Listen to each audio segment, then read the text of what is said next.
കേന്ദ്ര സർക്കാരിനെ രൂക്ഷമായി വിമർശിച്ച് ലത്തീൻ അതിരൂപതയുടെയും ചങ്ങനാശ്ശേരി അതിരൂപതയുടെയും ദുഃഖവെള്ളി സന്ദേശം. മണിപ്പൂരിലും ഉത്തരേന്ത്യയിലും ക്രൈസ്തവർ അന്ധകാര ശക്തികളുടെ ക്രൂര അക്രമം നേരിടേണ്ടി വരുന്നുവെന്ന് ലത്തീൻ അതിരൂപത ആർച്ച് ബിഷപ്പ് തോമസ് ജെ നെറ്റോ പറഞ്ഞു.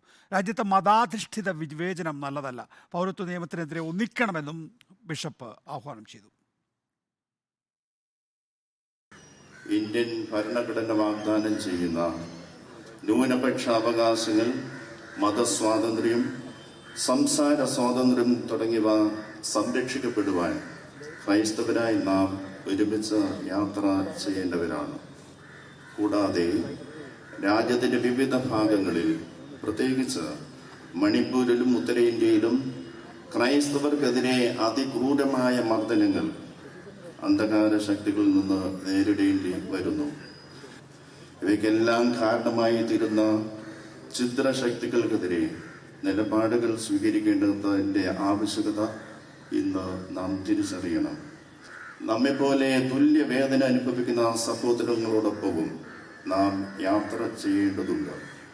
പൗരത്വ നിയമ ഭേദഗതി പോലുള്ള നിയമനിർമ്മാണത്തിലൂടെ ലക്ഷ്യമിടുന്ന സങ്കുചിത ചിന്താഗതികളെ ചെറുത്ത് തോൽപ്പിക്കേണ്ടതായിട്ടുണ്ട്.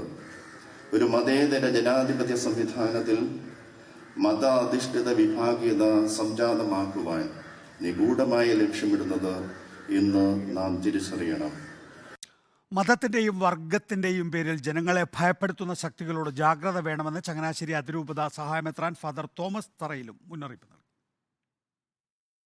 മതത്തിന്റെയും വർഗത്തിന്റെയും പേരിൽ ജനങ്ങളെ ഭയപ്പെടുത്തുന്ന ശക്തികളെ കുറിച്ച് ജാഗ്രതയോടുകൂടി ആയിരിക്കുവാൻ, നിർഭയമായി ഈ സമൂഹത്തിൽ ജീവിക്കുവാൻ, അതിനുള്ള ഒരു വലിയ കൃപയാണ് കർത്താവിന്റെ കുരിശ് നമുക്ക് നൽകുക.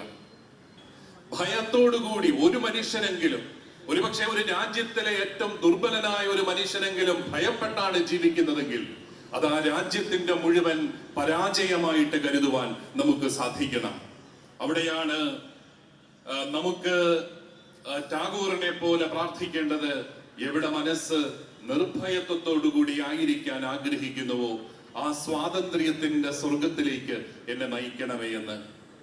കുരിശ് സാഹോദര്യത്തിന്റെയും ചിഹ്നമാണ്.